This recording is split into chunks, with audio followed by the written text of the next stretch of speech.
Então vamos lá, vamos para a nossa quinta aula da disciplina de cana-de-açúcar, o segundo módulo do curso de vocês. Então vamos hoje falar sobre a colheita, né? Já falamos do plantio, falamos da escolha da variedade, falamos dos tratos culturais, do preparo de solo.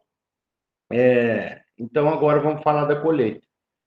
A colheita, e na próxima aula a gente vai falar de pragas e doenças, tá? Então vamos lá, do ponto de vista da cana, que momento que eu devo colher a cana? Vamos lá, quero ouvir vocês me respondendo aí. Qual o momento que eu tenho que colher a cana? Lembra que nós falamos lá do ciclo fenológico?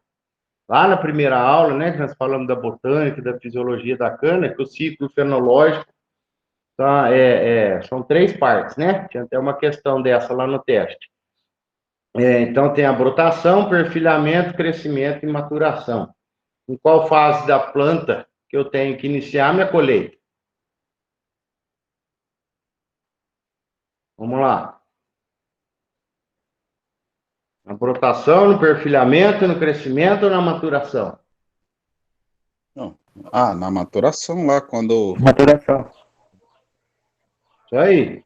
Exatamente. Então, na maturação. Então, o ponto que eu tenho que fazer, que eu tenho que começar a pensar, que eu tenho que tirar a cana, que eu tenho que fazer a programação da colheita, é no momento da maturação da cana, né? Que é onde a cana, né? Que ó, lembra dos 4 ciclos, né? Da cana, os 4 ciclos, as 4 fases, né? De crescimento da cana. Então, a fase de maturação, que é quando eu atingi a máxima produtividade e no final da maturação. Por quê? Tem o início da maturação. Terminou, a planta terminou de crescer, vamos só recordar o que nós falamos, né? Tem lá o meristema apical na ponta da cana, que é por onde a cana se desenvolve, por onde a cana cresce. Quando a cana, quando ainda está ocorrendo chuva, quando a cana está na fase de crescimento, ela não amadurece, né? Lembra lá que nós vimos que ela amadurece de baixo para cima, a parte de cima vai crescendo, crescendo, crescendo, e aí precisa interromper esse crescimento vegetativo para começar a acumular açúcar de baixo para cima, tá? Então, teoricamente, no final do crescimento vegetativo, é quando a cana já atingiu a máxima produtividade, ou seja, ela não tem mais para onde crescer, não tem mais, ela atingiu já o máximo de crescimento dela. Então, atingindo o máximo de crescimento, ela começa a amadurecer. Mas veja o que eu falei, ela começa a amadurecer. Então, não é logo no final do crescimento vegetativo, não é logo a hora que a planta para de crescer que ela já está madura. Ela para de crescer, ela começa o amadurecimento, né? Então, aí tem toda a fase de amadurecimento, que leva aí 40, 50, 60 dias da fase de amadurecimento, ou menos, ou mais, dependendo da variedade, e atinge o final da maturação, atinge o pico da maturação, né? Então, qual que é o jeito? É o que a gente sempre fala, né? Qual que é o jeito do produtor, da usina, né? Vamos pensar da usina. O jeito mais barato para a usina ter mais lucro, colhendo a cana com o máximo de açúcar, né? Então, muitas vezes é o menos falado, sempre fica preocupado em se diz meta de colheita, meta de rendimento, de consumo de óleo, de caminhão, de rendimento energético de caminhão, e acaba se esquecendo de falar da maturação. Mas o maior retorno para a usina é a maturação. Vamos falar, vamos pensar, vamos fazer uma continha por cima. Vamos imaginar pouco, vamos imaginar assim, ó, 1 quilo por hectare. Vamos imaginar assim, 1 quilo por hectare, que eu consiga ganhar mais, né? Vamos pensar, né? Tá bom, seja 1 quilo por hectare. Então, uma usina aí de tamanho médio tem 50 mil hectares, 50 mil hectares. né? Vamos pôr uma usina intermediária aí. Então, se eu ganhar 1 quilo de açúcar por hectare, que é a coisa mais fácil que existe, eu ganhar 1 quilo de açúcar por hectare. Que eu digo assim, deixar a cana amadurecer. Eu estou jogando 1 quilo até irrelevante. Vamos pôr 10 quilos, vai, porque senão 1 quilo fica fácil, né? Ganhar 1 quilo por hectare de açúcar. Vamos pôr aí 10 quilos por hectare. Então, vamos pôr aí uma fazenda de, de uma usina de 50 mil hectares. Se eu ganhar 10 quilos em 1 hectare, eu vou ter 500 mil quilos a mais de açúcar. Então, 500 mil quilos, se eu dividir por, por, por uma saca, eu vou ter aí 50 mil sacas a mais. Põe aí, qual que é o valor de uma saca de açúcar? R$ 100, eu vou ter 5 milhões de lucro, né? Se eu conseguir ganhar, veja só, se eu conseguir ganhar 10 quilos por hectare numa usina de 50 mil hectares, eu vou ter 5 milhões de lucro. Ou seja, 10 quilos, e é difícil aumentar 10 quilos por hectare? Lógico que não, é fácil, só colher a cana no momento correto, tá? Então, o jeito, então você vê, com 5 milhões, eu pago um monte de outras metas que a usina tanto fica em cima, né? Fica em cima de meta disso, meta daquilo, meta de impureza, não que não seja importante, é claro que é importante, mas a meta fundamental, que talvez passe desapercebido, é a tal da maturação da cana, né? Porque, ó, o custo de eu colher uma cana que vai ter 130, que vamos por aí, né? Uma média no estado de São Paulo, é 130 quilos de açúcar por tonelada de cana, né? Então, por isso que eu falo, veja, 130 para eu subir para 10%, 133, e aumentar 10 quilos por hectare, é a coisa mais fácil que existe. Só que muitas vezes passa desapercebido. Aqui, aonde que entra, não é que passa desapercebido. Aqui entra um fator, né? Porque na usina tem o pessoal do departamento técnico que visa somente exatamente a maturação, né? É meta do pessoal que escolhe as variedades, do pessoal do desenvolvimento técnico, cuidar da maturação, colher no ponto ótimo da maturação. Só que não pode deixar de lado a, a, a rentabilidade da colheita, né? Porque que eu digo assim, por exemplo, uma usina, o pessoal da colheita, eles não podem ficar mudando de fazenda toda hora. Você está colhendo aqui em São Carlos, aí de repente você vai colher lá em Descalvado, aí você volta para São Carlos, aí vai para Ibaté, aí volta. Enfim, essas mudanças de máquina é uma operação grande, uma operação custosa, onerosa, né? Chamar caminhão-prancha, o trator para rodar nas estradas aí, ficar 1, 2, 3, 4, 5 horas o trator andando, e muda toda uma equipe, depois volta para cá e depois volta para lá, enfim, atrás de buscar onde está mais maduro, a gente sabe que isso aí é difícil, não é muito prático para a empresa ficar fazendo isso, é custoso também, né? Então, tem que ter um bom senso de ambas as partes. Não pode ver só a maturação e não pode ver só o lado da colheita. Porque, geralmente, o correto nas empresas é cada um, a meta sua não ser só do seu setor, né? Vamos falar assim, o cara da colheita, a meta dele ser só da colheita. O cara lá do departamento técnico, a meta dele ser só o teor de açúcar. Tem que ser meta de ambos, né? O cara do departamento técnico, ele tem que se preocupar com a rentabilidade da máquina, por quê? Se a máquina mudar menos de fazenda, ela vai ter mais produtividade. Então, ele também tem interesse que a máquina não fique mudando de fazenda.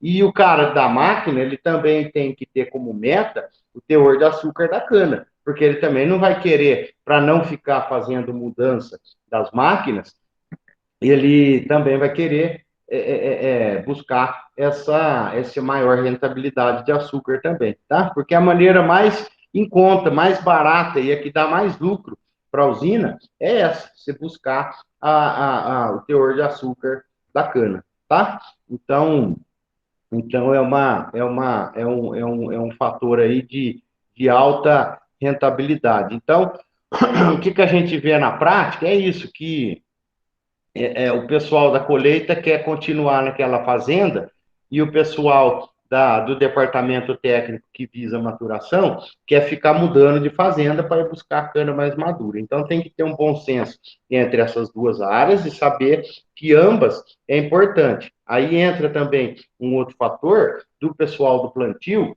entra aí uma terceira turma do pessoal do plantio, que deve plantar sempre na mesma fazenda, variedades que maturam, né, que chega o grau de maturação na mesma época. Né? Eu não posso, dentro de uma mesma fazenda, ter lá variedade precoce, média e tardia, ou seja, eu vou naquela fazenda no começo da safra, aí eu vou embora.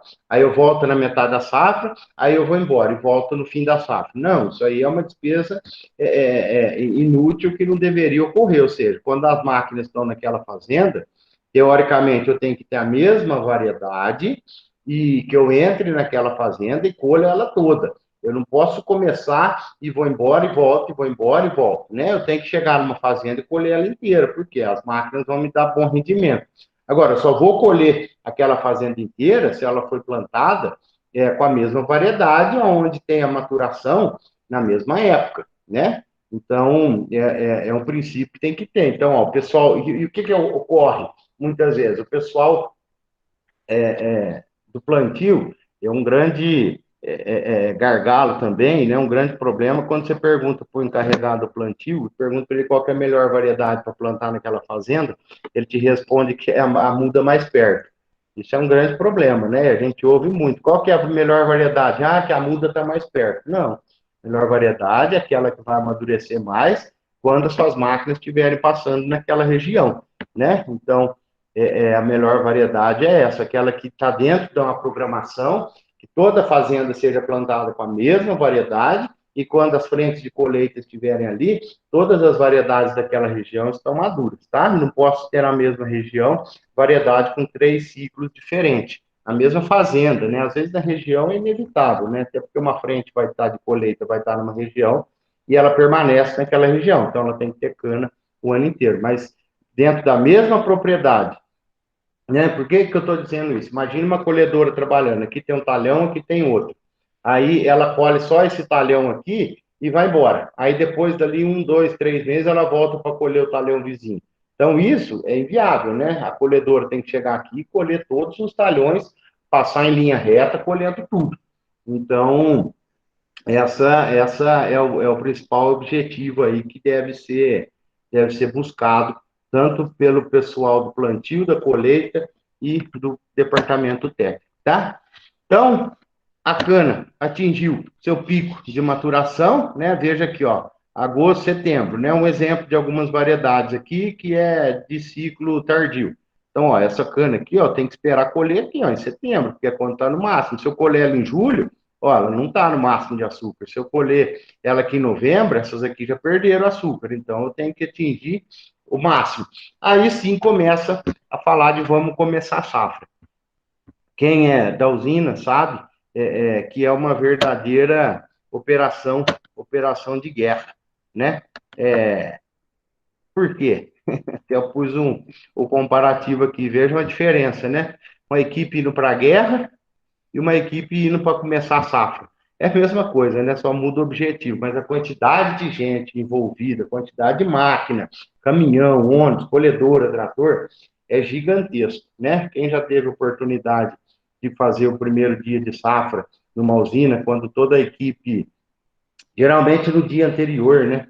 Eu vivi isso aí por muitos, muitos anos, né? Por mais de 10 anos, e aonde a gente, no dia anterior de começar a safra, chama toda a equipe, né? Todos os motoristas, todos os tratoristas, todos os operadores de colhedora, motorista de caminhão, motorista de ônibus, o pessoal da mão de obra, né? Vamos falar, uma usina pequena aí tem no mínimo 1.000 pessoas para começar a safra.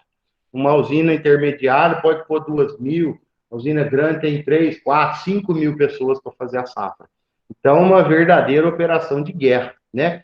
E o pessoal, a gente na coordenação perde os cabelos. Por quê? Porque você precisa, simplesmente, você precisa, né, você tem lá mil funcionários, você tem que dizer que máquina cada um vai pegar, que horário cada um vai fazer. Aí você fala, fulano tá horário, tal máquina. Aí ele não quer aquela máquina porque ele não trabalhou aquela máquina no ano passado, porque ele sabe que aquela máquina não é boa, e aí ele quer ir para o outro horário porque ele não quer ter aquele outro parceiro para começar a safra, enfim. Vira uma loucura, né? Que a gente sabe, né, o pessoal de usina aí sabe disso, que é uma loucura, né? Que você tem que alocar pessoas para cada horário, alocar pessoas para cada máquina, alocar uma pessoa para substituir aquelas outras no dia de folga, enfim, é uma é um trabalho um tanto quanto uma operação de guerra, literalmente, você começar a safra numa usina. Depois, com a safra rodando, a gente vê que aí a coisa vai se rodando, se encaixando, a gente se preocupa com outras coisas, né? Mas tem que ter toda uma programação, né? Os moradores daquela cidade, né? Porque está envolvidos aí várias cidades, né, na usina. Então, o morador daquela cidade tem que ficar naquela frente mais perto, com aquele trator, com aquele horário, com aquele folguista e com aquela equipe na mesma máquina, no mesmo caminhão, no mesmo trator, enfim, é um trabalho bastante, uma operação bastante complexa, né? Iniciar uma safra. Aí vem outra pergunta que sempre fazem, né? E aí, quando começa a safra na usina? Aí eu sempre respondia, quando o dono da empresa quer, quando o dono da usina manda. Por quê? É, a usina, ela fica aí um período de entre safra sem receita, né? No período de safra, ela está lá vendendo açúcar, álcool, energia, ela está tendo a sua receita. Lá entre a safra, só tem despesa, só gasta, gasta, gasta, gasta e não entra nada. Então, chega um momento que o caixa da empresa começa a ficar preocupado, né? Fala, poxa vida, hein? Estamos gastando aí já faz alguns meses e nada de receita. Então, o caixa começa a cair. Muitas empresas, né? Não estou dizendo todas, mas muitas empresas é, é, quase que não cumpre a, a data prevista para início de safra. Porque, teoricamente, qual que é a data que deveria começar a safra? Quando já temos as primeiras canas maduras, né? Quando o canavial diz, ó, pode vir colher, que eu já estou pronto, que eu já tenho o máximo de açúcar. Então, teoricamente, quem tinha que dizer quando começa a safra é a cana. Ó, atingir a maturação, pode colher. Mas a gente sabe que muitas empresas, por conta de fluxo de caixa, por conta de entrar receita e parar de sair um pouco de despesa, a gente sabe que muitas empresas fazem assim, né? Liga lá pro gerente e fala, ó, precisamos começar a safra semana que vem. E aí sai de baixo, aí é aquela correria, contrata gente, aí a indústria tem que ligar, uma caldeira leva uma semana para esquentar, para atingir a temperatura, precisa pôr lenha na caldeira, precisa começar todo a chamar o pessoal, enfim, e isso não raro acontece, né? A diretoria liga e fala, ó, começa a safra semana que vem. Aí, meu amigo, você que tem que já estar com toda a equipe pronta, com todas as máquinas prontas, a indústria tem que estar pronta, o pessoal já tem que estar treinado, já tem que estar contratado, já tem que estar formada a escala de cada um, formada as frentes, porque às vezes é assim, você tem uma semana para começar a safra quando a diretoria determina. Ou se não, você faz a sua programação mais prévia, né, para conseguir chegar lá. E aí, né, além disso, lembre-se que tem que começar a safra e ficar um ano inteiro, 10 meses em média, sem faltar matéria-prima na indústria, né? Então, imagine toda essa operação, todo esse pessoal, toda essa gente para começar a chegar a cana na usina e não faltar durante 10 meses, né? Em média, né? Pode ser mais, menos, mas 10 meses é a média de uma safra na usina, que geralmente ocorre, né? Então, imagina toda essa operação de guerra para começar e não parar, né? Não parar, que não pode parar. O grande sacada aí, sacada que eu digo assim, a grande importância do pessoal da colheita é não deixar faltar cana. Porque uma hora de uma usina parada é muito cara, né? Uma hora de uma usina média custa 200 mil, 300 mil, uma hora de usina parada. Por quê? Porque depois, na hora que tem que acionar toda a indústria novamente, né? Se para a indústria, acionar ela de novo, tem um alto consumo de bagaço, porque a caldeira não desliga, a caldeira não pode desligar, a caldeira continua. Então ela começa a ter que utilizar o bagaço do seu estoque, que ela não poderia usar. Quando ela desliga a moenda, para ligar de novo, tem que juntar um estoque de cana, tem que, enfim, é uma coisa que não pode acontecer, né? Parada de usina é o grande gargalo aí, o grande problema de que não pode deixar que ocorra de jeito nenhum, né? Eu lembro sempre naqueles dias, por exemplo, domingo, né? Eu lembro na minha trajetória, domingo era um dia que era terrível, porque era um dia que geralmente faltava cana na usina, né? No turno da noite, porque no sábado tinha uns que já não tinha comprometimento, não ia, domingo de manhã não ia, aí tinha muita falta, aí eu não sei porque no domingo a coisa começa a ficar mais devagar por natureza e porque tem menos chefia, tem menos encarregados, não era para ser assim, mas na prática, em de 10 anos, eu sempre vi isso. E no domingo, por exemplo, começa a faltar cana. Aí, meu amigo, sai de baixo porque aí é problema. Quem é o responsável pela colheita sabe que faltar cana, você tem que justificar para a diretoria, justificar para o dono vai te perguntar por que faltou cana na usina ontem à noite. Aí você tem a obrigação de saber, você tem a obrigação de ter ido buscar uma resposta, ou melhor, buscar uma solução, né? Porque se você é o responsável pela colheita, o dono da usina te pergunta: você sabe que está faltando cana na usina? Se você falar que não sabe, ele vai te falar: ué, mas você é pago para isso. Se você falar que sabe e não foi fazer nada, ele vai te falar também: mas como é que você está sabendo que não foi fazer nada? Então, não tem dia, não tem domingo, não tem feriado. A colheita é todo dia e você não pode deixar faltar cana todo dia, né? Então, você não pode deixar faltar cana nenhum dia. Então, uma tarefa um tanto quanto que exige certo cuidado e experiência, tá? Vamos lá.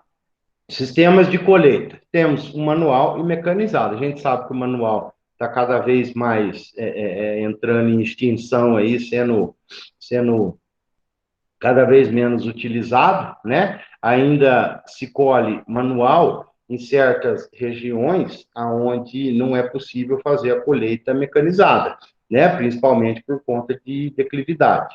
Então, onde lugar que as máquinas não entram, colhe na mão. A tendência é as usinas, a gente vê isso na prática, as usinas estão devolvendo áreas arrendadas, né, áreas que não são próprias, que a maioria das usinas trabalham com boa parte da agrícola arrendada. Então, a tendência que a gente está vendo é que as usinas estão devolvendo o arrendamento das áreas aonde máquina não entra. Óbvio, né? Porque a mão de obra manual, ela é muito mais cara. Ela custa aí 3, 4, 5 vezes mais cara uma tonelada colhida na mão do que uma tonelada colhida na máquina, né? Vamos falar, se a colhida na máquina custa 20, na mão aí vai custar no mínimo 40, né? No mínimo o dobro. Muitas vezes é 3, 4 vezes mais caro. Tá? Então, a usina não quer, por quê? Também, a usina não quer área com declividade, né? Onde não colha com máquina. E por que está tendo ficou tão mais caro? Mas sempre colheu manual, porque sempre queimou-se cana, né? Sempre queimou a palha da cana. Então, o rendimento do cortador, apesar de hoje ter melhorado muito, né? Que se adaptaram a cortar cana crua, o rendimento é no máximo a metade de cortar cana queimada. Se um cortador corta 10 de cana queimada, ele com cana crua ele vai cortar 4, 5 toneladas. Então precisa de muito mais gente, no mínimo dobra o preço, tá? Para falar que não aumentou nada, o preço vai dobrar, porque o rendimento do corte caiu pela metade de quando era queimada para agora onde não pode mais queimar cana, né? Então, aonde se utiliza muito manual ainda é no Nordeste, porque lá, quem conhece os canaviais lá, já viu que tem declividade com mais de 100%, ou seja, em 100 metros de assim, sobe mais de 100 metros de declividade. Então, no Nordeste ainda se utiliza muito manual.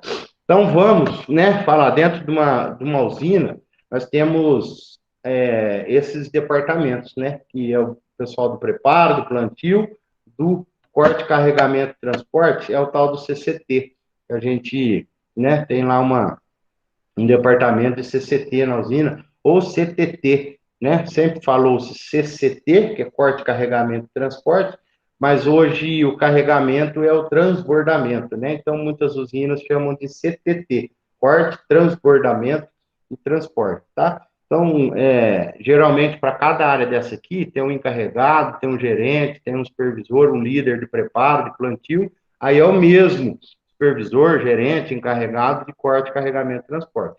Dentro do departamento, aí sim, tem um que é responsável só pelo corte, tem um que é responsável só pelo carregamento, o outro só pelo transporte, né? O encarregado de transporte, o encarregado de colheita, sempre tem um encarregado para cada área.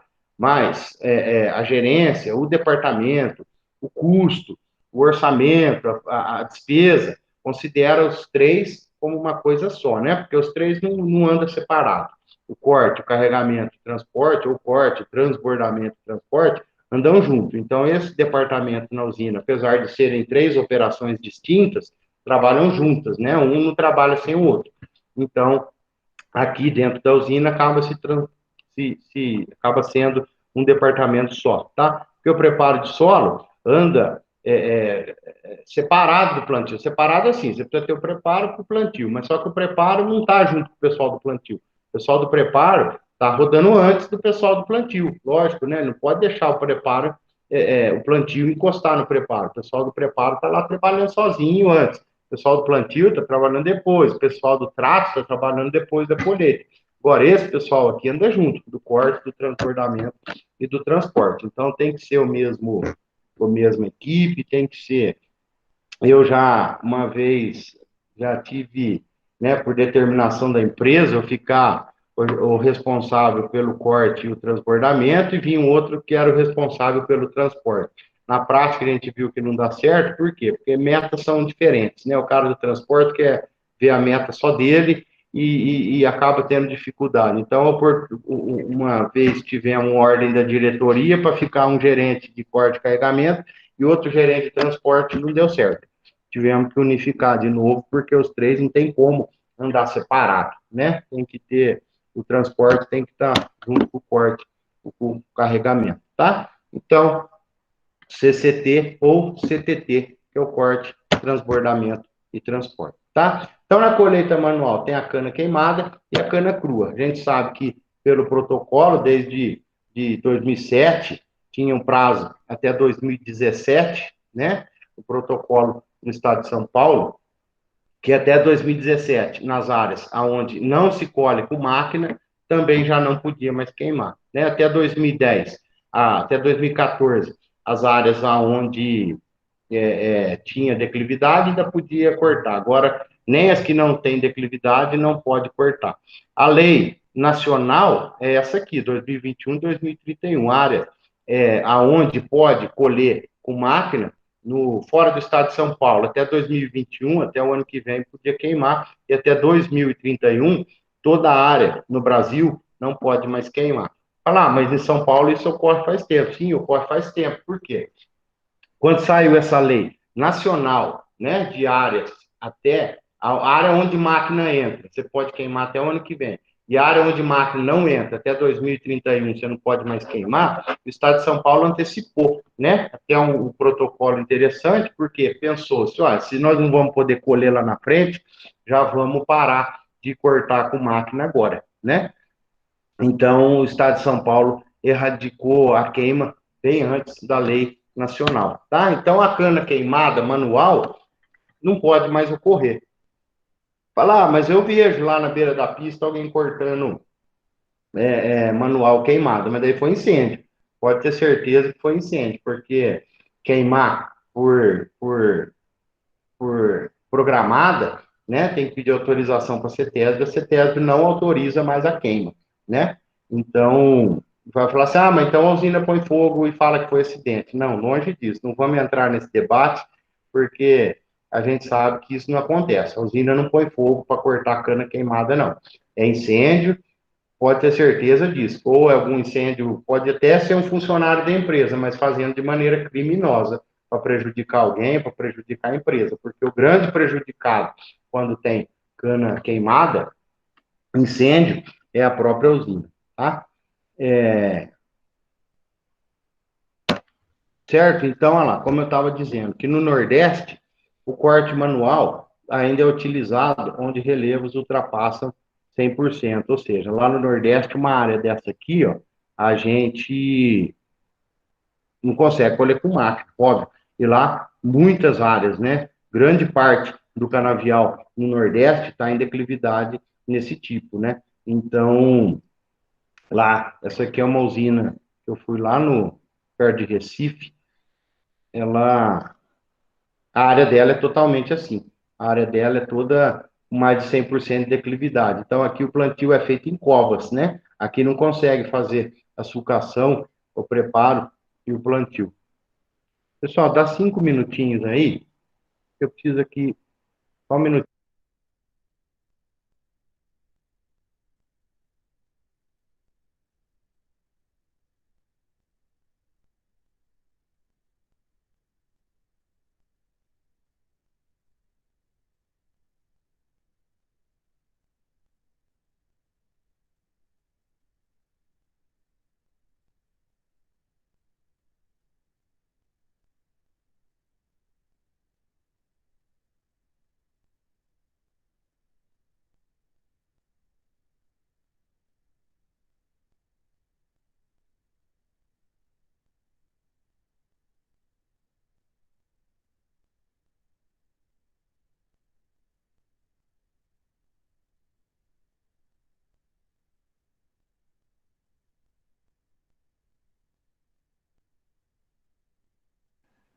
Vamos lá, tinha algo me incomodando ali, mas já resolvi.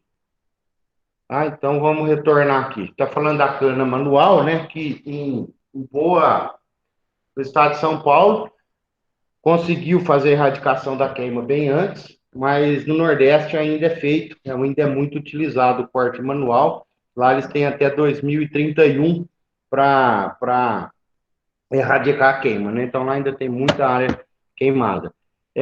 Como eu estava dizendo, essas áreas de colheita lá no Nordeste, aonde é morro, né? Totalmente em morro, lá muitas áreas não conseguem fazer, que nem uma área dessa aqui da foto anterior, não consegue fazer o plantio com a sucação, com um sucador igual o nosso, é feito plantio em copo, né? E máquina, máquina específica que consegue entrar na área, fazer essa colheita. Essa carregadora, chama Bell,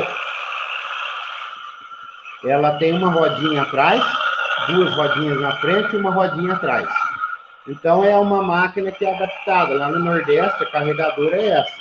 Porque é uma máquina adaptada a fazer o plantio no morro, a colheita no morro. Veja a habilidade do operador.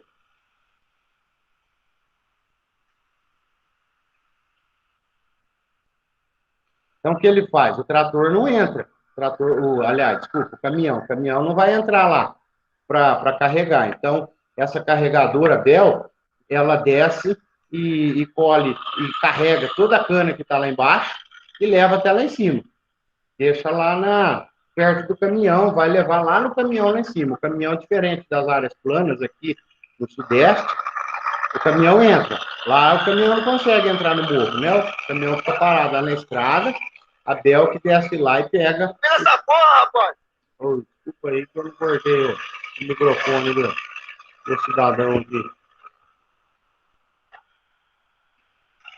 Olha lá que beleza. Olha a habilidade. Você acha que o cara faz isso há pouco tempo, né?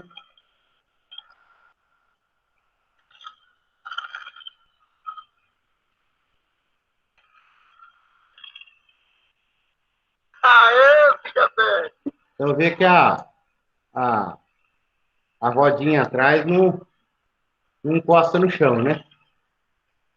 É uma roda guia, assim, que não serve para nada. É só as rodas da frente que tem a tração, que tem a função aí de guiar a máquina.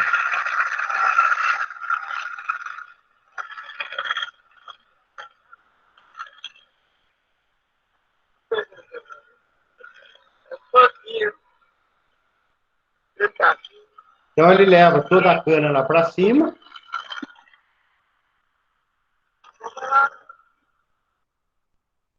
e aí de lá de cima ela carrega o caminhão, né? Como eu disse, o caminhão não tem.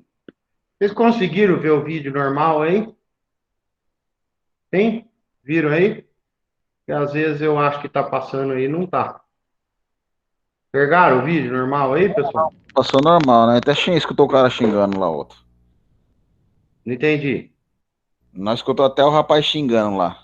Ah, então, rapaz, pois é, esqueci de baixar o som aqui. Mas é isso aí. O carregamento é feito dessa maneira. Ele desce, a carregadora desce lá o morro e colhe. Veja que aqui o caminhão está numa estrada, né? Veja que aqui até o, o, o degrau que tem aqui, né? Da área do talhão para a área do caminhão. Feito? Então, já no Sudeste, a gente costuma ver esse outro tipo de carregadora, né? Que ela é uma máquina onde ela colhe, onde a cabine é acoplada em cima do trator convencional, né? De modo que ele fica no sentido contrário, vamos falar, ela anda de ré, né? Quando ela está andando para frente, ela está andando de ré. E aí a cabine fica em cima da roda grande do trator. Então, essa carregadora que a gente vê no Sudeste, ela é para trabalhar em áreas planas, né? Ela não tem condição de entrar igual uma área daquela lá no Nordeste, né? Então, aqui o carregamento na nossa região Sudeste, o caminhão ou a carreta vai andando ao lado da carregadora, né? A carregadora anda ao lado da carreta carregando, diferente de lá no Nordeste. A carreta fica lá em cima parada e o trator leva. Aqui não, aqui nas áreas mais planas, o trator, o caminhão ou o reboque da carreta anda ao lado da carregadora, né? Então ele dá um sinal de buzina, que é a hora que o caminhão tem que parar e ele vai carregar. Ele anda um pouco, buzina, os dois andam juntos, né? Tem que ir acompanhando. Aí ele dá uma buzinadinha para o outro parar o trator.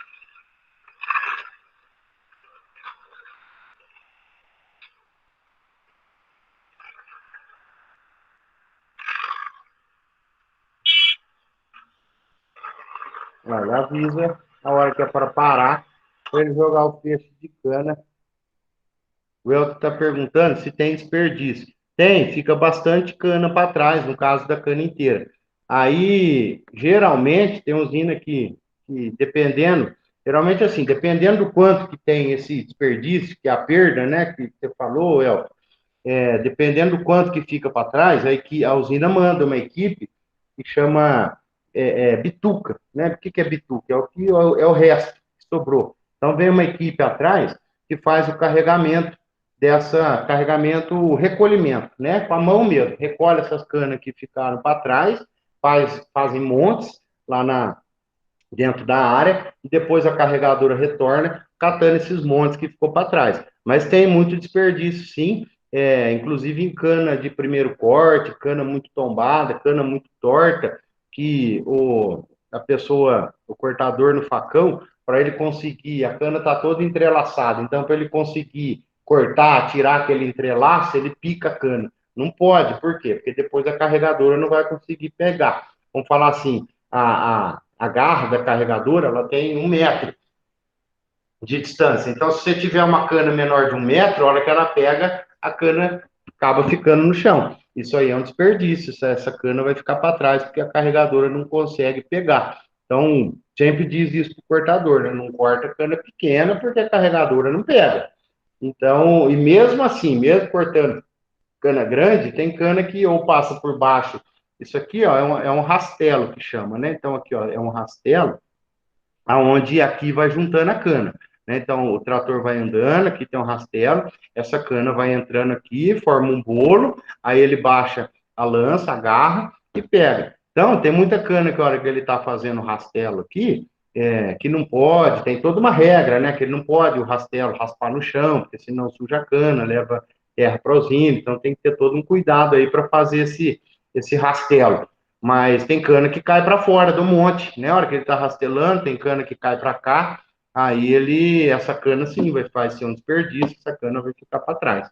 Tá? Então tem aí Geralmente a usina faz uma estimativa, se tiver lá uma perda acima de 5%, por exemplo, a cada 100 toneladas, se estiver ficando 5 toneladas para trás de desperdício, aí manda a gente lá recolher a mão e carregar. Então, é tudo conta que a usina tem que fazer, né? Fala assim, ó, se ficou 5 toneladas, a tonelada custa R$ 60, ó, tá ficando R$ 300 de cana.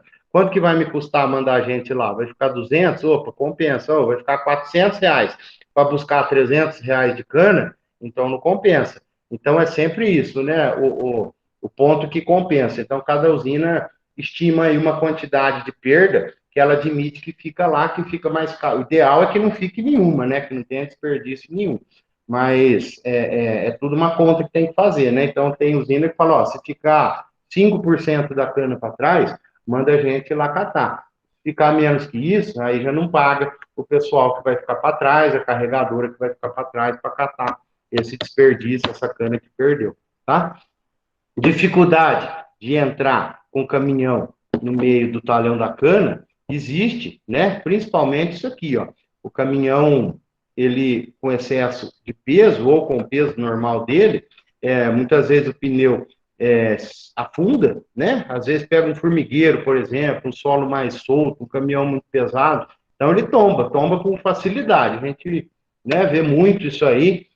Mas veja assim, que é um tombamento, não é um capotamento, né? Ele fala assim, pô, o caminhão, ele só tombou, o que ele faz? Ele deita de lado, as rodas vão erguer, essa roda aqui vai erguer. Então, o que esse trator aqui está fazendo? Ele amarra um cabo de aço aqui na lateral do caminhão, tem vários ganchos. Então, o trator amarra um cabo de aço aqui e puxa ele para frente e para o lado. Então, ele não deixa o caminhão tombar. Então, trabalha em conjunto. O caminhão está indo e um trator aqui está puxando ele para não deixar ele tombar. Isso aqui é comum, né? No carregamento de cana inteira, é comum utilizar. Aí você fala, mas não está pisando na cana, estragando a cana? Tá.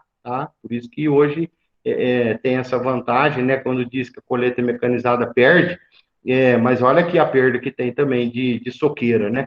Porque aqui o pneu está passando bem em cima do sulco. O caminhão não adianta falar que ele anda na entrelinha, que ele não consegue andar na entrelinha. Ele anda onde ele consegue andar. O correto é andar na entrelinha. Mas se tem um sulco fundo, o pneu, o rodado do caminhão cai no sulco, aí ele não sai mais. Aí não adianta querer sair e voltar aqui para a entrelinha, que ele não volta mais. E como aqui é fundo, se pegar uma área fofa, bem preparada, primeiro corte, aonde o sulco está bem fofinho ainda, o caminhão tomba, né? Ele deita de lado. Não quebra, às vezes quebra lá um retrovisor, nem quebra ali a escadinha do lado, mas nem chega a amassar a porta, não machuca, né, o motorista, porque ele se prepara para o tombo.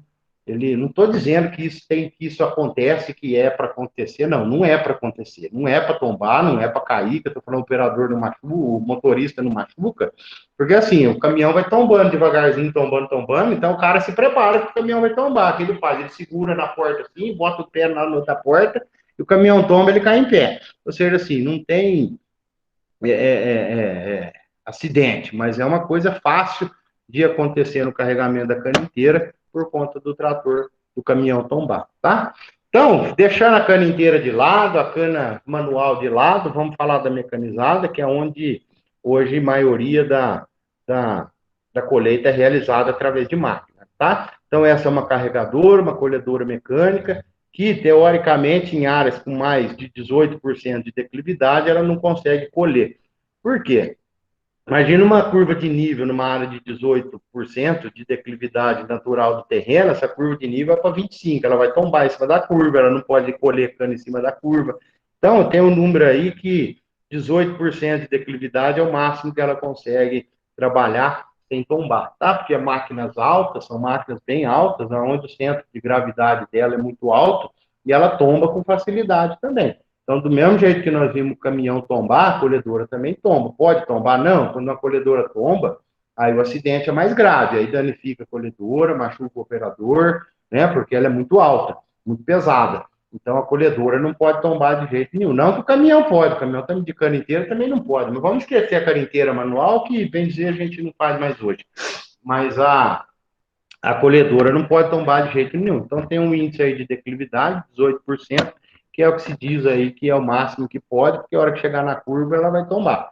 Então, aí temos diversas marcas, né, no mercado, as marcas mais consagradas, né, John Deere e Case são as mais consagradas, mas nós temos outras marcas, né, que estão aí atingindo cada vez mais o mercado, Valtra, a marca Santal, né, então nós temos as atrizes principais aí, tem as coadjuvantes, tem alguém que tenta fazer colhedora na oficina, no fundo de casa, às vezes dá certo, isso aqui é um exemplo de uma que nós fizemos teste uma vez, veja qual que é a diferença dessa, né?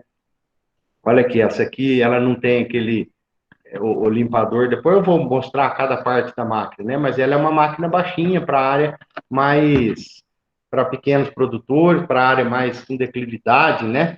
Porque aquela máquina grande, ela não consegue, igual eu disse, em declividade, né? Então, tenta-se aí, diversas marcas, empresas, tentar fazer máquinas mais baixas, né? Com um centro de gravidade mais baixo. Veja que o motor dessa aqui, ó, o motor está embaixo, o motor não está lá atrás. Veja que essas outras aqui, ó, o motor está aqui atrás da cabine fica o motor. Esse aqui fizeram uma com o motor embaixo, não tem aquele exaustor de limpeza da palha aqui atrás. Minto, o motor está aqui atrás. Aqui embaixo, não. Aqui embaixo, sistema de corte. O motor está aqui atrás, para quê? Para diminuir o centro de gravidade. O limpador só tem o primário. Aqui, ó, uma outra máquina nesse. O motor está lá atrás, não tem um outro exaustor, para ver se a máquina fica mais leve para colher em áreas mais declivosas, né? Então, tem outros tipos de máquinas aí que tentam entrar no mercado aí. Vamos ver se alguma consegue. Então, qual que é as partes de uma colhedora, né? Aqui é o despontador. O que aqui faz? Aqui desponta, né? Nós vimos lá já nas aulas para trás que a palha da cana, a ponta da cana, aquela parte verde, não tem açúcar. Então, a usina não quer aquela parte verde, né? A ponta da cana, as folhas da cana. Então, esse aqui, ó, faz esse papel de despontar. Esse aqui é quem é o divisor de linha, né? Que faz a divisão da linha. Esse aqui, ó, é um disco que corta quando a cana a linha de cana tá uma tombada em cima da outra, esse disco corta. Isso aqui não é todas as máquinas que tem algumas usinas que tiram, porque realmente isso aqui aumenta a perda, né? Porque ela vai picar a cana. Então, picando a cana, essa cana muitas vezes se perde. Quando se instalou esse disco aqui no divisor de linha, é para, vou falar, desmaranhar a cana que está toda emaranhada ali, para desemaranhar ela, faz esse corte aqui, né, para desenroscar uma linha de cana com a outra. Mas aqui faz a divisão da linha de uma cana para outra. Aqui em cima é o exaustor primário. O que o exaustor faz? Ele faz a limpeza da palha, né? Então, aqui nós temos um sistema de corte, nós vamos ver em outros slides aí, que aqui tem um sistema que pica a cana, e aqui separa a palha da cana. O que não separar aqui, a palha da cana aqui, tem outro exaustor aqui e separa a palha da cana aqui. Por quê? Porque não pode levar a palha para a usina, tá? Então, aqui é o que chama de flap, que é o que roda para lá e para cá, que gira, né? Quando ele quer o transbordo muda de lugar, ou quando ele quer jogar a palha fora, ele tem a opção de girar esse flap aqui, que aqui é por onde cai a cana, né? Então, a cana cai aqui, o operador ele tem essa opção de virar o flap para lá e para cá. Esse aqui é um elevador, que o elevador também gira. Aqui tem a mesa do elevador, que gira para lá e para cá. Nessa mesa aqui é um ponto onde tem bastante quebra na colhedora. Então, por quê? Porque é um peso grande do elevador. Então, imagina o elevador pesado, mas a cana aqui em cima, toda apoiada nesse pino aqui. E esse pino roda para lá e para cá. Né? Aqui tem um mecanismo que puxa o elevador para ele ser giratório, tá?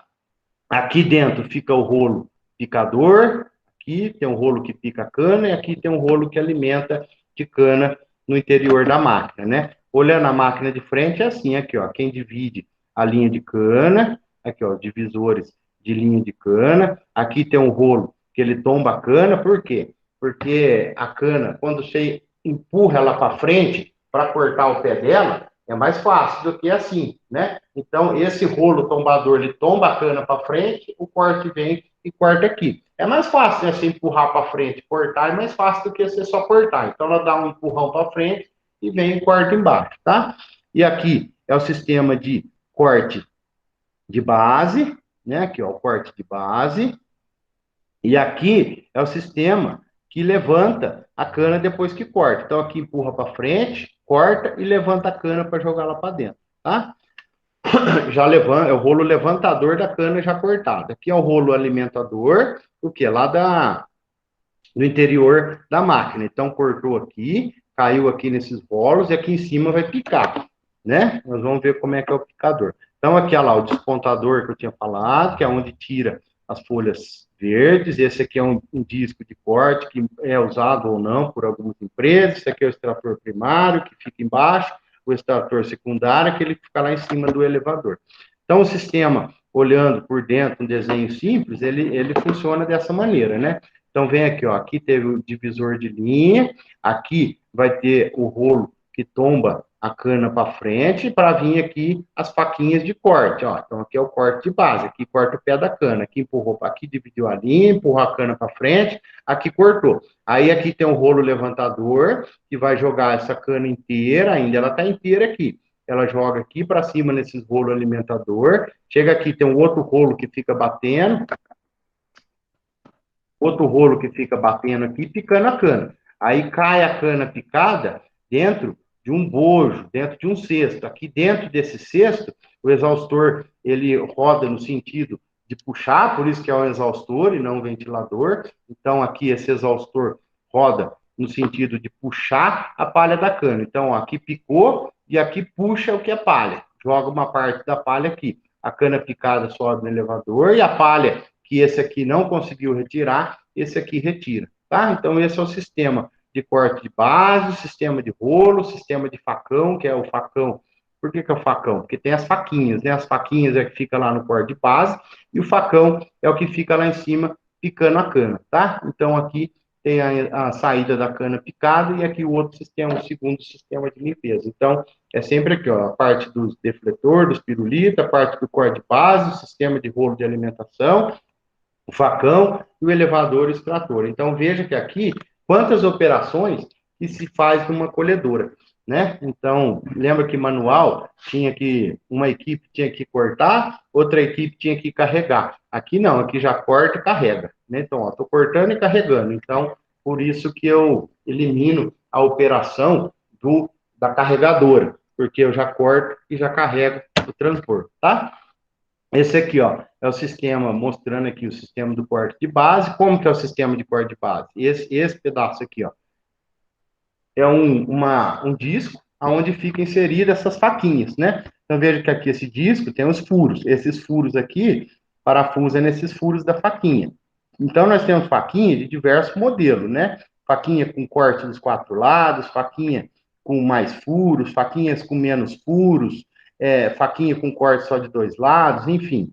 Por quê? Porque ela desgasta, né? A uma certa quantidade de cana cortada, geralmente aí num turno pode trocar duas, três vezes a faquinha, dependendo da cana, dependendo da área, né? Mas geralmente uma vez por turno já se troca essas faquinhas aqui, né? Então é uma despesa muito grande para a usina essas trocas de facas, né? Porque ela tem que ser usada aqui quatro lados. Então isso aqui é uma orientação que se dá para o operador, ele usa ela de assim, depois vira ela assim, depois vira de assim e assim de novo, ou seja, para usar os quatro lados, porque o quatro lados tem corte, tá? Então tem que fazer essas quatro viradas. E aí lá em cima, como é que é aquele que a gente fala facão, né? Que é o rolo picador. Então aqui é a faquinha que corta a cana, arranca ela do chão, cortando, e aqui é aquele que pica a cana em pedaços. Então como é que funciona? A cana entra por aqui, aqui tem dois rolos, né? Que eles são sincronizados, por isso que o nome correto dele é rolo síncrono. Por quê? Cada rolo desse aqui, aqui olhando por fora, ele está aqui, ó, nessa parte da máquina. Cada rolo desse aqui, na lateral da máquina, né? Cada rolo desse tem suas facas, que é esse facão. Então, esse facão, veja que aqui, ó, um facão do rolo de cima encosta no facão do rolo de baixo, mas encosta milimetricamente. Ele não pode estar batendo no outro e não pode estar distante um do outro, porque senão não pica a cana, esmaga a cana. Então ela tem que estar, esse facão tem que estar muito bem amolado para poder picar a cana. Ele tem que estar encostando ligeiramente, coisa de milímetro, menos de milímetro, o rolo de cima pelo facão com o rolo de baixo para poder picar a cana, tá? Então veja aqui, ó, nesse desenho, ó, tem quatro rolo facão. Veja que aqui é o rolo, e dentro desse parafuso aqui, ó, tá vendo os parafusos? Vão encaixar nessas casinhas aqui, ó. Então, esse facão fica aqui em cima desse rolo. Então, tem um rolo em cima, um rolo baixo, embaixo, onde esses facões vão batendo e cortando a linha, tá? Então, aqui é uma outra marca, com divisores de linha e os rolos tombadores, tá? O que se trabalha na colheita, vendo o rendimento de máquina, são diversos, né? Se controla a velocidade, por quê? Velocidade muito acima, arranca a cana, né? Ou seja, se a máquina estiver andando mais rápido do que o corte de base está cortando, a cana, ela vai arrancar a cana e não vai cortar, né? Então, tem a velocidade ótima de deslocamento. Qual que é essa velocidade? Depende da cana, né? Depende muito da cana para saber a velocidade de deslocamento da máquina. Ou seja, canas mais produtivas, canas mais pesadas, a máquina tem que andar mais devagar do que a cana mais leve. Então, teve usina que tentou limitar a velocidade da máquina, mas por que não dá certo? Quando pega uma cana pouco produtiva, aí de 60 toneladas por hectare, ela consegue andar mais, 7 km por hora. Quando uma máquina está naquela cana de primeiro corte, está produzindo 100, 150 toneladas, ela tem que andar mais devagar. Então, a velocidade correta, qual que é? Aquela que dá o melhor rendimento, com a maior rendimento, com a maior qualidade, com o menor custo, né? Então, era a resposta que eu sempre dava. Qual que é a velocidade que tem que andar? É aquela que você está tendo maior qualidade, menos perda, com maior produção e com menor custo, né? Que tipo de custo? Litros por tonelada. Aqui, na verdade, está errado. Aqui não é litros por hectare. É litros por tonelada, ou toneladas por litro, ou litros por hora, tá? Geralmente se utiliza toneladas, litros por tonelada, né? E aí fica na casa de 0,8, 0,9 litros de óleo diesel por tonelada. Então, veja a quantidade de óleo diesel que se gasta numa usina, né? Vamos arredondar para 1 litro de óleo diesel por tonelada de cana. Se uma usina moe aí 30 mil toneladas de cana, 30 mil litros de óleo diesel só nas colhedoras por dia, né? Então, vê aí, 30 mil vezes R$ 3 um litro, dá 900 mil, quase 1 milhão por dia de óleo diesel só em colhedoras. Aí põe os tratores, põe os caminhões, põe os demais veículos, põe os ônibus, só para ver as despesas, né? Que a colheita, o custo da colheita para a usina. Por isso que é o departamento aí mais visado, é por isso que quando começa a safra tem festa e termina a safra tem festa também. Porque é uma época que vai começar muito custo, é uma época que vai... só que também, por outro lado, por que tem a festa? Que é a época que vai começar a levar a cana para a usina, que é a matéria-prima que vai dar todo o lucro aí para a empresa, tá? Que vai produzir. Então, os dados operacionais de colhedora são esses: consumo de óleo hidráulico. Esse aqui tem que ser o mínimo possível, né? 0,0 alguma coisa por litro. Por quê? Porque aqui não é para ter consumo, né? Óleo hidráulico é aquele que fica dentro da máquina, que não é para ser consumido, né? Quando está com consumo alto, está tendo algum vazamento na colhedora, né? Isso aqui é um sistema que fica fechado, o óleo hidráulico fica fechado dentro da máquina, né? Que a máquina, na verdade, são bombas hidráulicas que toca a esteira, bomba hidráulica que toca o sistema de corte, então são diversas bombas hidráulicas, né? O motor da colhedora não precisa ter muitos cavalos, porque ele, na verdade, ele só toca bomba hidráulica. Então, essa bomba hidráulica tem óleos, né? E esses óleos, eles estão em circuitos fechados, que teoricamente tem que ser hermeticamente fechado, ou seja, não pode ter contaminação, não pode entrar nenhum tipo de impureza nesse sistema de óleo, e, e não é para ter consumo, tá? Então, horas de motor trabalhado, horas de elevador e motor ocioso. Qual que é a diferença, hora de motor e hora de elevador? Qual que tem que ser alto? Agora eu vou fazer uma pergunta para vocês aí, para ver se vocês estão aí. O que tem que ser alto na colhedora? Hora de motor ou hora de elevador? O que é hora de elevador? É o elevador trabalhando. Quando o elevador trabalhando é quando está passando o cano. Qual que tem que ser alto? Hora de motor ou hora de elevador? Me digam aí.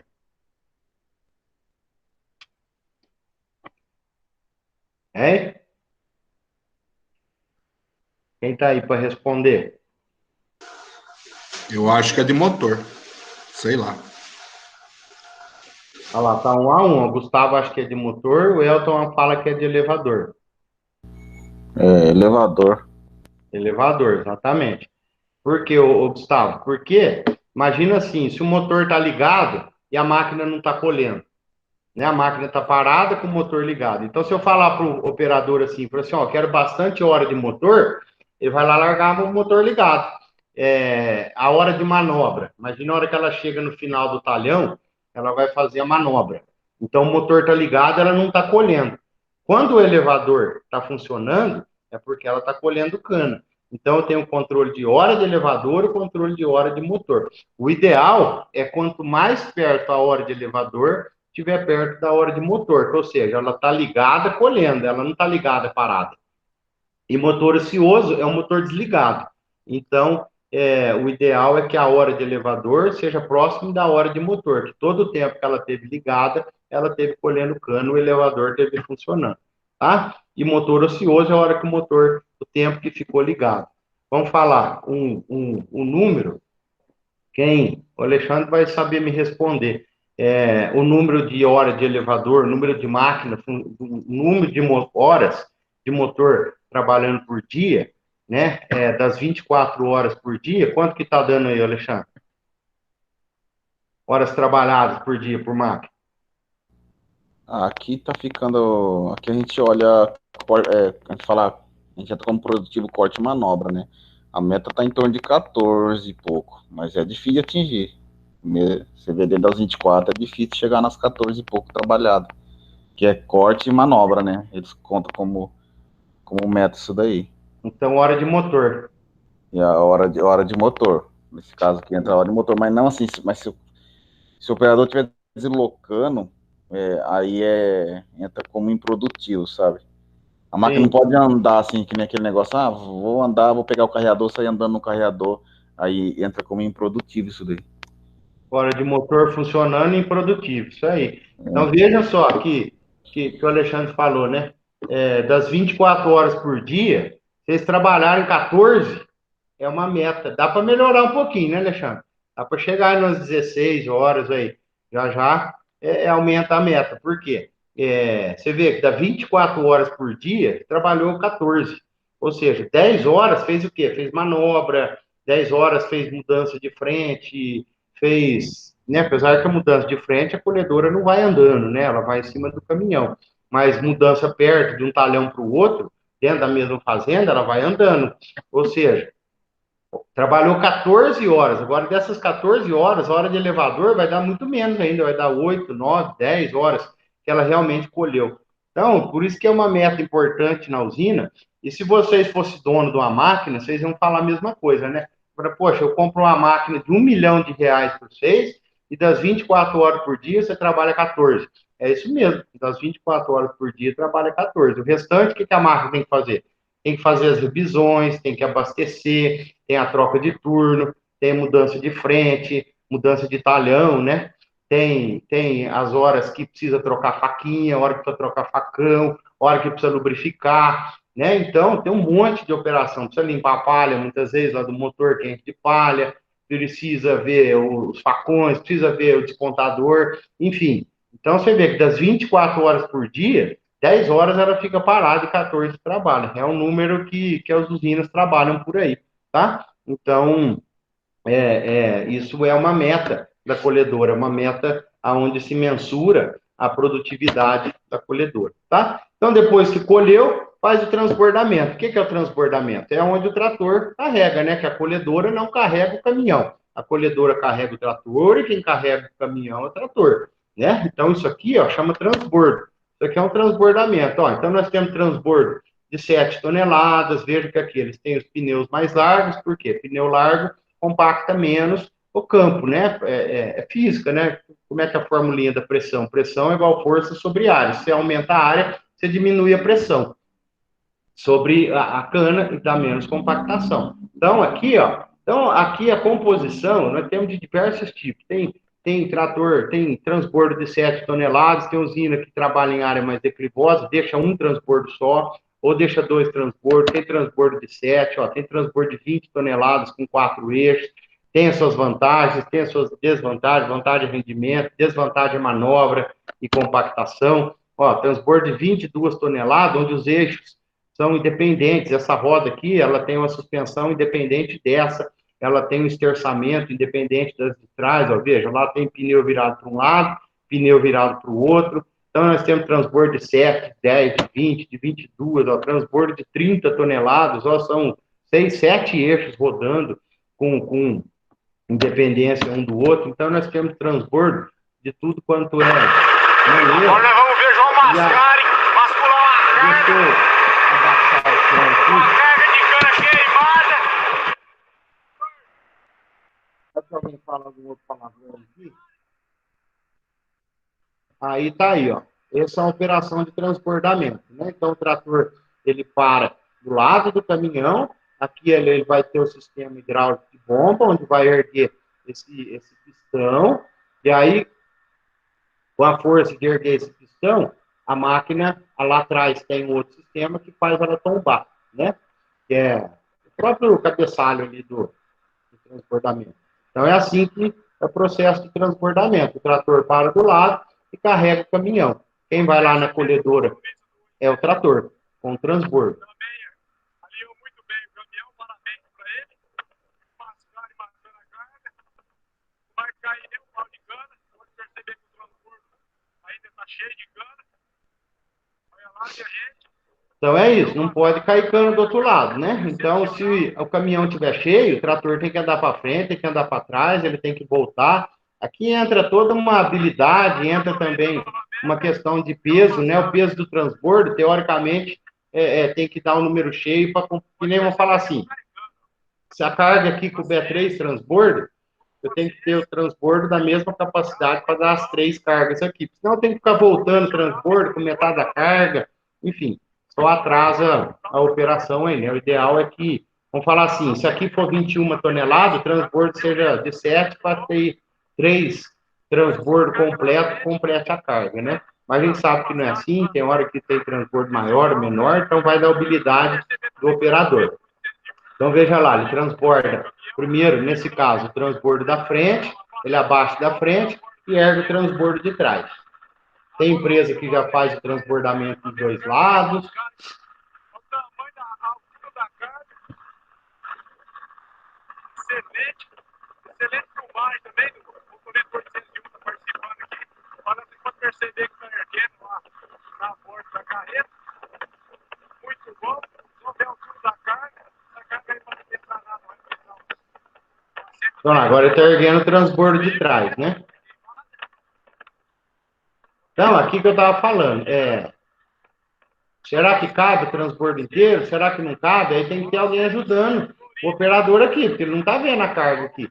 Aí o que acontece? Se ele for pôr mais cana do que cabe na carroceria, a cana vai começar a cair para o lado de cá. O ideal, o que é? Que ele chegue e vire de uma vez e não fique ali enrolando, né? Porque tudo é rendimento. Então, se ele fica ali, põe uma carga, põe outra, aí volta um pouco que está no transbordo, e volta um pouco para frente, volta para trás, você vai perdendo tempo. Então, o ideal é que ele chegue e já vire de uma vez. Olha lá, isso aqui que está acontecendo não pode. Viu que não coube a carga. Então, o que ele vai ter que fazer? Ele vai ter que chegar um pouquinho para frente. Olha lá, veja que caiu um punhado de cana aqui no chão. Isso não pode. Depois vai vir gente aqui, pegar e pôr nesses baldinhos aqui, ó. Não pode largar a cana para trás. Então, tá vendo? Aqui ele tem que fazer umas manobras. Olha lá, quanta cana caindo. Ou seja, ele está tentando pôr mais cana do que cabe no caminhão. Olha lá, ele vai voltar o transbordo com um pouquinho de cana dentro. Isso aí, vamos falar assim, a carga tem que estar bem cheia do caminhão? Tem. Mas também não tem que ficar tentando pôr mais do que cabe, né? Olha lá, ficou um pouco de cana lá dentro. Isso aí é um atraso, porque agora ele tem que despejar lá atrás, ele não vai voltar para a colhedora com essa cana dentro. Enfim, é assim que faz o transbordamento, tá? Então, nós temos transbordo rodoviário e temos aquele com trator. Transbordo rodoviário, ele qual que é a vantagem? Ele pode já fazer a mudança por si só, ele pode ir embora, né? Com uma velocidade mais rápida. O transbordo que fica lá no trator, ele é mais devagar a locomoção. Aí nós vamos aqui, que aqui é um transbordo rodoviário, ou seja, não é aquele que fica no trator, ele fica acoplado em cima do, do caminhão, é a própria carroceria do caminhão, tá? Olha lá, é o jeitão do trator, do transbordo rodoviário. Então, ele faz diretamente o transbordamento, tá? Então, aí vem aquela pergunta, trator ou caminhão? Na usina, geralmente a média, né, que é um número que se tem por aí, de todas as usinas, né, é uma média aí de 30% dos caminhões são dos transbordos estão em cima do caminhão e 70% está em cima do trator. Por quê? Cada uma tem as suas vantagens e desvantagens. Para transportar muda. Qual que é a vantagem? A vantagem é o caminhão. Por quê? Porque a muda, geralmente, ela está num lugar e o plantio está em outro. Qual que é a vantagem do caminhão? Ele pega a pista e leva a cana embora. O trator não pode pegar a pista. O trator anda devagar, então ele não pode pegar a pista. O caminhão pode pegar a pista, né? Então, para transportar muda, o ideal é caminhão. Para transportar a cana dentro do talhão, os dois são bons, né? Esse aqui anda bem dentro do talhão, esse aqui também anda bem dentro do talhão. Qual que é mais caro para comprar? O trator é mais caro para comprar. O caminhão é mais barato para comprar. Qual que é melhor para manobrar? Isso aqui o certo era eu estar perguntando para vocês, mas eu já vou respondendo. Para manobrar, qual que é melhor? O caminhão é melhor para manobrar do que um trator, né? O caminhão é bem mais ágil para manobrar ali no carregador. Qual que dá mais velocidade? O caminhão é mais rápido do que o trator. Capacidade de carga. O trator carrega muito mais carga do que um caminhão, porque ele tem, né, o próprio sistema de rodada, tração, torque do trator é muito maior. Consumo de óleo diesel, quem gasta mais? O trator. Por hora, o trator aqui, ó, um caminhão gasta 6 litros por hora na operação de transbordo. O trator gasta o dobro, gasta 12 litros por hora, porém ele leva muito mais carga, né? Na utilização na entre-safra, os dois você pode utilizar na entre-safra. Qual que você consegue adequar a bitola para colher sem pisar na linha? Os dois você consegue adequar a bitola. Qual que compacta menos o solo? O trator. Ele compacta menos o solo, ele vai levar mais peso e compactar menos o solo. Qual que tem perigo de pegar fogo no campo? O trator, o caminhão tem mais risco de pegar fogo. Então, tem algumas usinas aí que fazem algumas adaptações no escapamento, na turbina e no sistema de radiador, para que o risco de incêndio do caminhão seja menor quando ele vai trabalhar na palhada, tá? Manutenção. O trator é mais barato. O trator dá menos manutenção do que o caminhão, tá? Altura de eixo. O trator é mais alto do que o caminhão, a altura dos eixos dele. Qual que é para trabalhar em região plana? Qual que é recomendado? O caminhão, porque ele tem mais facilidade de andar em região plana. O solo, o trator, ele anda em solo declivoso, onde o caminhão não anda, né? O trator anda no terreno plano também, e o caminhão não anda na área declivosa. O trator anda no terreno plano e na área declivosa. E aí eu pergunto, quem ganhou? Quem que é o melhor para o transbordamento? O trator, né? Porque o trator, ele é feito para andar lá dentro, né? O caminhão não é feito para andar no meio da palhada. Mas eles têm as suas vantagens, né? Então nós vamos ver. Então, olha, tem maior volume de carga, então diminui o custo. A mecânica é mais favorável, principalmente embreagem e câmbio. Do caminhão quebra muito, o caminhão que anda na palhada colhendo cana, tem muito problema de embreagem e de câmbio. Tem melhor distribuição do peso, melhor tração, trabalha em baixa rotação, né? O caminhão não é feito para andar em baixa rotação, tem que ficar embreando, por isso que quebra a embreagem. Tem um maior valor de revenda e é mais robusto. Só que, para transportar muda, é caminhão. Então, por isso que na usina fica dessa média aí de 30% de transbordo com caminhão. Para quê? Para transportar muda. Então, de maneira geral, né? Sem querer gerar um debate, se tivesse um monte de gente que talvez alguns iriam discordar do que eu... Mas isso aqui é a prática que nos ensinou isso aqui, tá? Que para muda tem que ser para caminhão. Tem que ser muda para caminhão e o trator na safra tem que ser trator, tá? Então, ó, cortei, transbordei, agora eu preciso transportar, né? Então, o transporte, toda aquela cana que foi colhida precisa ser levada para a usina, né? Então, quem leva são os caminhões. Os caminhões têm limite de peso. Então, quais são os limites? Funciona assim, o eixo dianteiro, 6 toneladas. O eixo, quando ele é sozinho, traseiro, né? O eixo sozinho traseiro, ele é para 10 toneladas. O eixo tandem duplo é para 17 toneladas. O eixo tandem triplo é para 25 toneladas. Então, eu tenho que ir fazendo a conta. E lembrando que o máximo, né, que a legislação permite que um caminhão ande na rodovia é 74 toneladas. A gente sabe que passa, né? Na verdade, o caminhão de cana, às vezes, acaba passando, porque tem o peso do próprio caminhão, né? Então, como que a gente faz as contas para saber o quanto que aquele caminhão pode levar? Então, ó, o eixo dianteiro é 6, o eixo traseiro sozinho é 10, o eixo traseiro duplo é 17, o eixo traseiro triplo é 25. Então, a gente faz a conta, ó, 6, esse aqui, ó, é esse cara aqui, 17. Então, ó, 17 toneladas mais 17 toneladas. Quanto dá? 34. Aqui, ó, tem mais 34. Então, vai para 68. Coloca mais o dianteiro aqui, vai para 74 toneladas. Então, esse caminhão, ele é para 74 toneladas. Por quê? Por causa do número de eixo deles e o tipo de eixo, tá? E por que? Fala assim, então vamos pôr 3 eixos aqui, que aí de 17 passa para 25, mas daí passa 74 toneladas. Então, é um tipo de composição que não vai ser aceita para fazer a documentação de transporte, a autorização especial de trânsito. Esses caminhões grandes, tem que ter a chamada AET, que é Autorização Especial de Trânsito, que é onde o departamento DR vai autorizar aquela composição sua andar. Por exemplo, essa aqui, o DR determina, porque ela somando os eixos, dá 74 toneladas, que é o máximo que a legislação permite, tá? E máximo de 30 metros de comprimento. Então, se esse caminhão fosse aquele que é o bicudinho, que tem um motor aqui na frente bicudo, né? Esse aqui, o motor está aqui embaixo da cabine. Se é aquele que o motor está na frente, já ia exceder o comprimento máximo de 30 metros. Então, por isso que ele é cara reta e com máximo de número de eixos. Então, ele tem o comprimento máximo e o peso máximo permitido, tá? Então, tem outras composições, que nem a gente pega aqui, ó, um caminhão desse aqui, ó, um caminhão trucado. Veja aqui, ó, ele tem 6 toneladas na frente e 17 atrás. Então, ele, o máximo é para 23 toneladas. Pega lá um caminhão reboque, ó, quando ele tem um eixo na frente, é para 10, né? Tá tudo escrito aqui, ó, um eixo na frente é 10. Então, ó, 6 mais 10, mais 10, mais 17. Então, dá 43 toneladas, o máximo que esse caminhão pode levar. Veja esse aqui, ó, 6 mais 17, mais 6, mais 17. Então, esse caminhão é para 50 toneladas.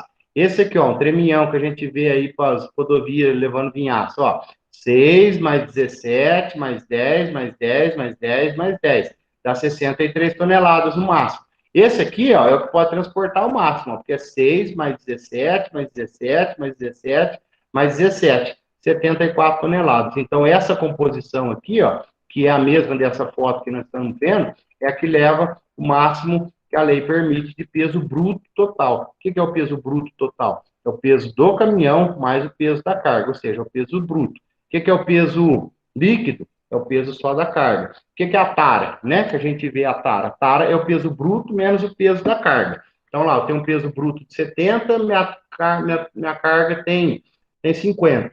Então, minha tara é 20, né? Então, a tara é igual peso bruto menos peso líquido é a tara. Então, se o caminhão está com 74 e 54 de carga, o peso líquido é 54, a tara é 24, o peso bruto vai dar o 74, que é o máximo que a legislação permite, tá? Então, esse caminhão chega lá na balança, vai ser pesado, ele pesa carregado, depois pesa vazio, e vai para o descarregamento, né? Como é que é o descarregamento da cana inteira? É assim, tem aqui um cambão que fala, aqui tem os cabos de aço, esse cabo de aço, antes de carregar o caminhão, esse cabo de aço, ele fica lá na soalha, joga a cana por cima, e aí aqui fica a ponta do cabo de aço, que chega lá na usina, e prende aqui nos ganchos do hilo, isso aqui chama hilo, a máquina que ergue a carga chama hilo, e ela vai levantar essa cana através dos cabos de aço que estão embaixo da cana, né? Então, lá, ele levanta e leva a cana junto, e tomba a cana para dentro da indústria, que aqui nós vamos falar na outra aula, quando a gente falar de produção de açúcar e álcool, a gente vai falar daqui para dentro, né? Da onde ele está descarregando aí para dentro. Então, esse é o descarregamento de cana inteira. E aí foi para dentro. Então, veja que aqui esses cabos de aço agora retorna, né? Ele abaixa aqui, esses cabos de aço vão ficar aqui na soalho da carroceria, e aí vai jogar a cana por cima de novo, né? E aí, novamente, ele volta, enrosca os cabos de aço no hilo, né? Prende nos ganchos, o hilo levanta.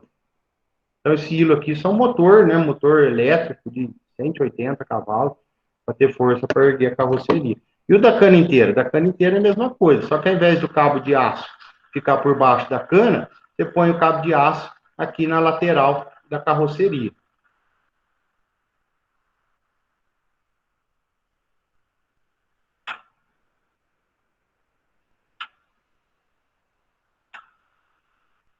Olha lá, pronto, fez o descarregamento da indústria. Então é assim que descarrega a cana picada, aquele baú, ele é móvel, né? Tem baú que tomba para a direita, tem baú que tomba para a esquerda, aí você precisa ver a usina, que jeito que descarrega a usina, né? Tem usina que o caminhão entra no sentido, você precisa descarregar para a direita. Tem usina que o caminhão entra no outro sentido, você precisa descarregar para a esquerda. Que é o caso desse aqui. Dá para mudar? Dá, só pagar lá uns 20 mil, o cara muda para o seu lado de descarregar, né? Mas é assim, ela veja que aquele caixote levanta, né? Ele é preso só de um lado aqui, ó. Então o caixote, o cabo de aço lá na indústria, levanta o caixote e tomba, e aí destomba ele agora.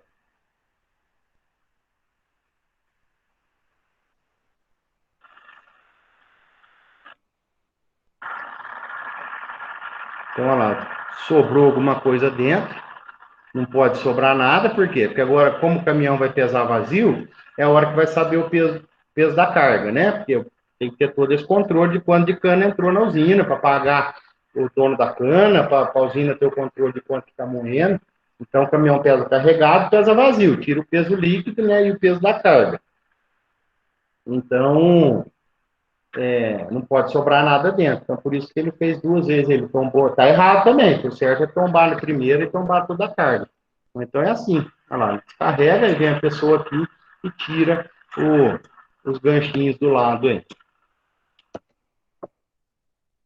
Olha lá, qualidade da matéria-prima, o que é controlado? Né? A gente já está chegando no último assunto aqui. A qualidade da colheita, um dos itens é a matéria-prima, qualidade da matéria-prima, tá? Que é impureza vegetal, impureza mineral e perdas. Então, o que é impureza vegetal e impureza mineral? Impureza vegetal é isso aqui, ó. A usina não quer palha, né? Porque a palha não tem açúcar, ela rouba açúcar da cana. Então, um caminhão desse aqui para a usina, o gerente da indústria fica louco se ele vê um caminhão desse aqui cheio de palha. Então, isso aqui contabiliza. De que maneira? No laboratório, tem pessoas que separam o que é cana e o que é palha. Pesa uma amostra, 10 quilos, por exemplo. Pega lá 10 quilos de cana. Limpa o que tem de palha e o que tem de cana. Pesa o que tem de palha e faz, né, a divisão do peso da palha pelo peso que é cana. Tem a porcentagem de palha, que é denominado porcentagem de impureza vegetal, tá? Porque a palha, ela prejudica todo o processo da indústria, atrapalha a cor do caldo, né? Possui substâncias que prejudicam se formar açúcar e rouba açúcar do caldo. Como que eu diminuo a impureza vegetal na máquina? Primeiro, controlando o despontador, né?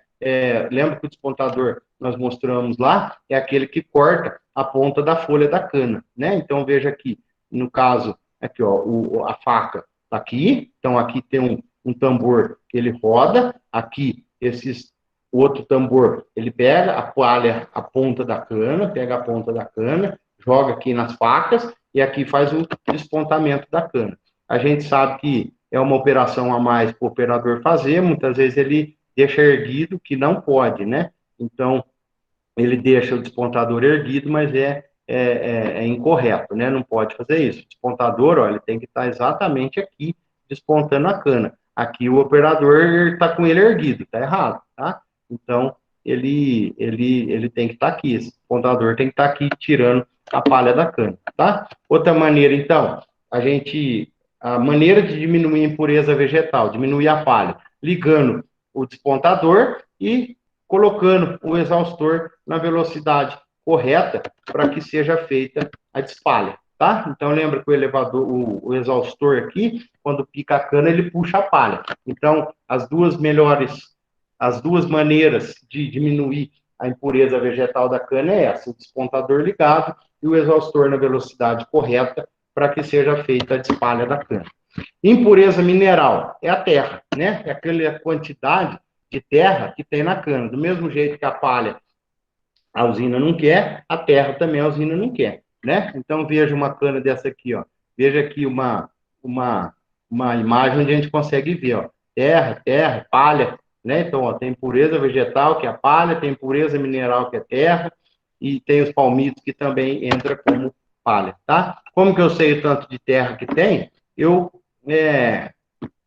ponho a cana dentro de uma estufa, né, 60 graus por 12 horas, então eu vou ter o que não é cana, o que é palha, o que é terra, né? Então, por quê? Porque quando eu ponho aqui na estufa 60 graus 12 horas, eu queimo a cana, o que sobra é terra. Então, é assim que eu determino quanto de terra que tem. Eu preciso queimar a cana, a parte verde, a parte viva da amostra, deixar só o que sobrou é terra, tá? Então, a gente vê aqui, ó, diferentes tipos de amostras, onde tem mais terra e menos terra. Aqui, ó, só sobrou cinza, ou seja, aqui não tinha terra, só sobrou cinza da cana.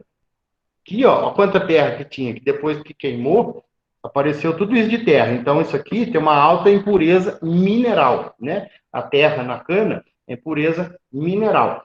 Então, veja aqui, nós temos os dois tipos de amostra. Então, a gente vê aqui, ó, que esse resultado, ele demora a sair, né? 12 horas. Então, esse que é um dos grandes problemas da impureza mineral, é que ele demora para sair, que ele tem que ficar lá 12 horas queimando a cana para sobrar a terra. Então, por isso que muitas vezes utiliza a olho mesmo. A olho a gente consegue saber se aquela cana ela está muito suja, né? Então, é uma maneira. Agora, a olho, a gente vê que a cana está suja de terra, mas não quantifica.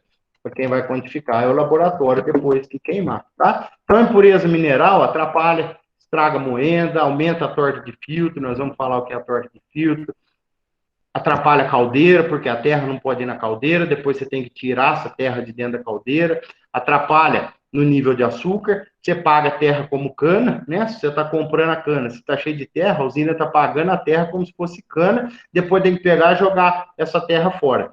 Contamina o caldo e diminui a eficiência de fermentação da indústria. Como que eu diminuo a impureza mineral da cana? Utilizando o principal vilão para levar a terra na usina, está aqui no corte de base, né? Que é a hora que esses discos, se eles encostam no chão, é a hora que vai levar a terra para a usina, tá?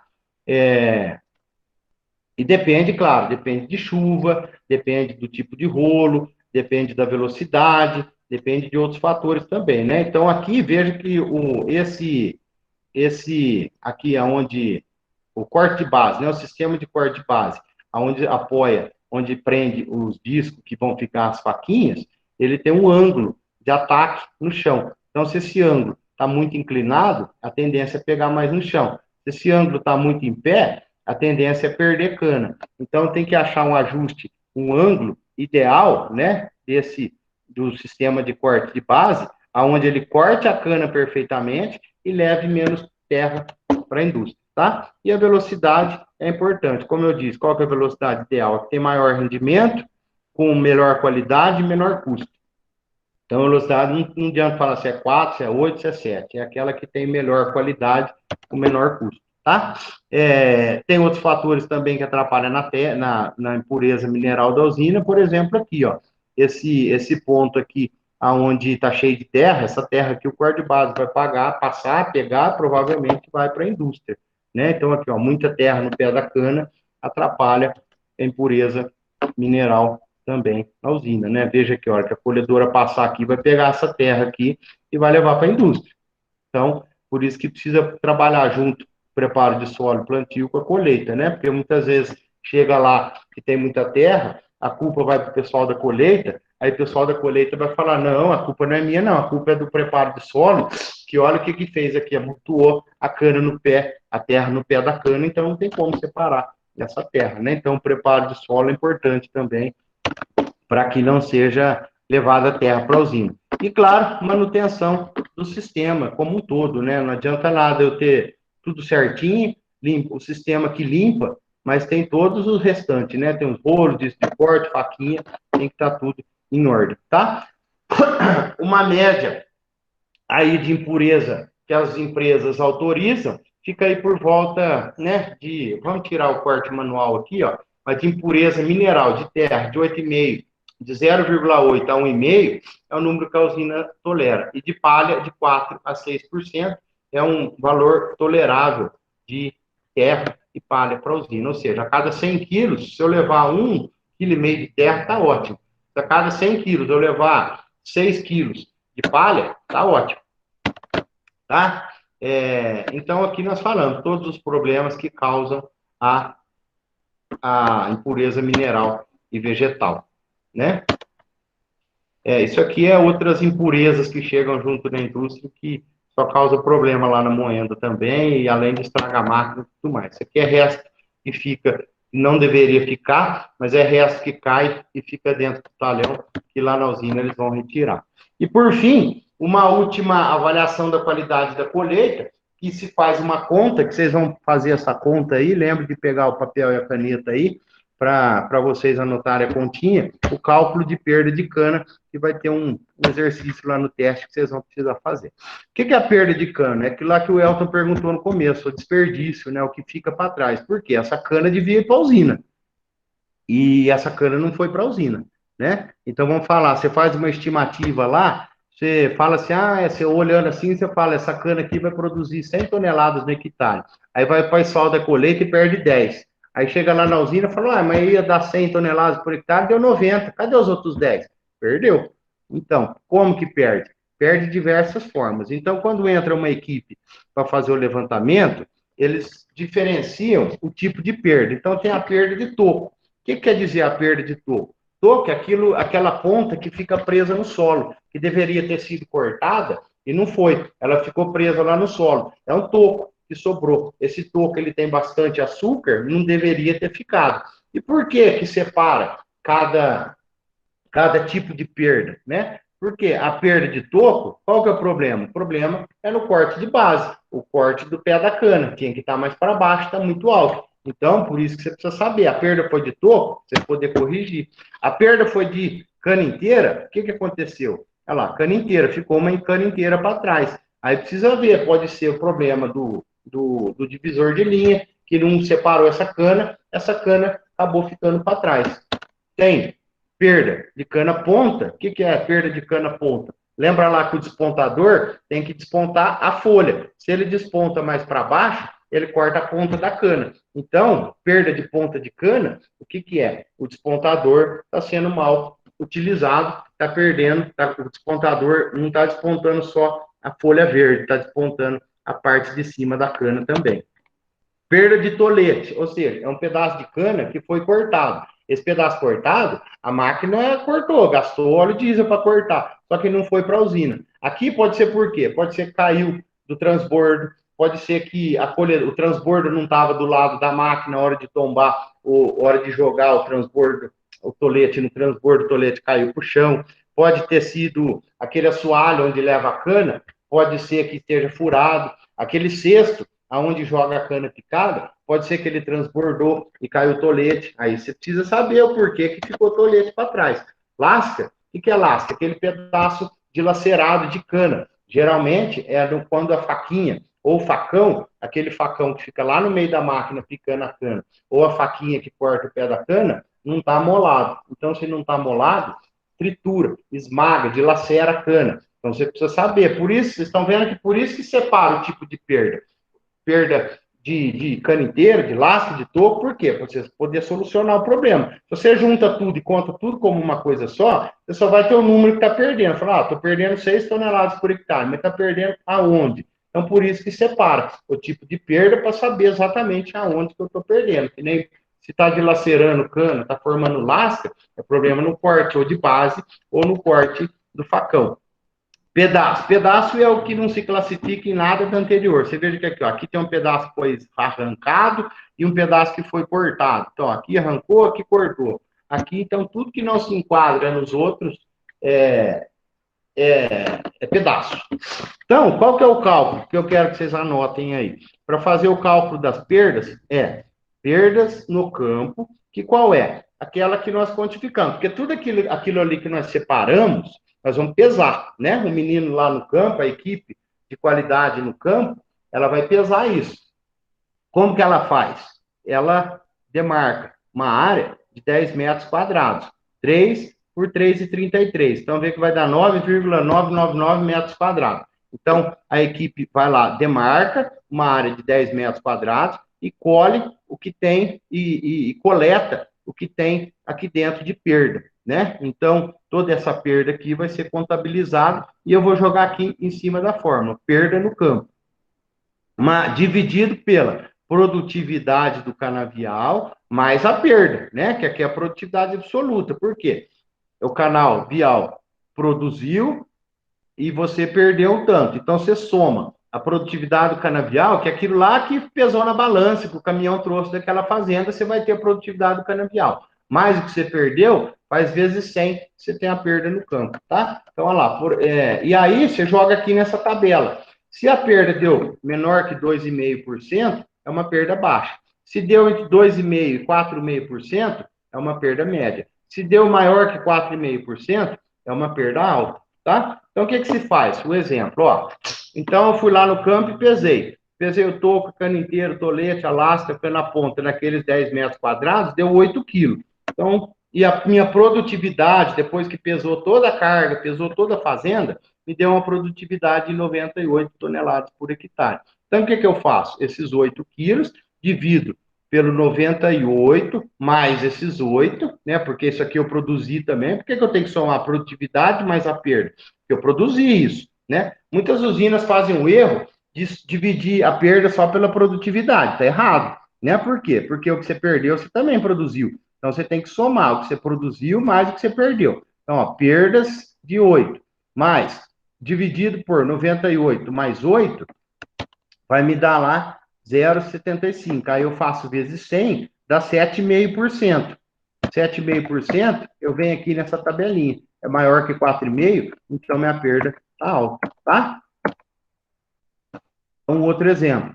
Aqui, ó, total de perda em toco, cana inteira, tolete, me deu, somando tudo aqui, me deu 2,1 quilos. Então, somei toda a perda, né, de toco, de cada componente desse aqui, deu 2,1 quilos. Dividido pela produtividade mais a perda, eu vou ter, vezes 100, eu vou ter que minha perda foi 2,3%, tá? Então, eu vou lá na tabelinha, eu vejo que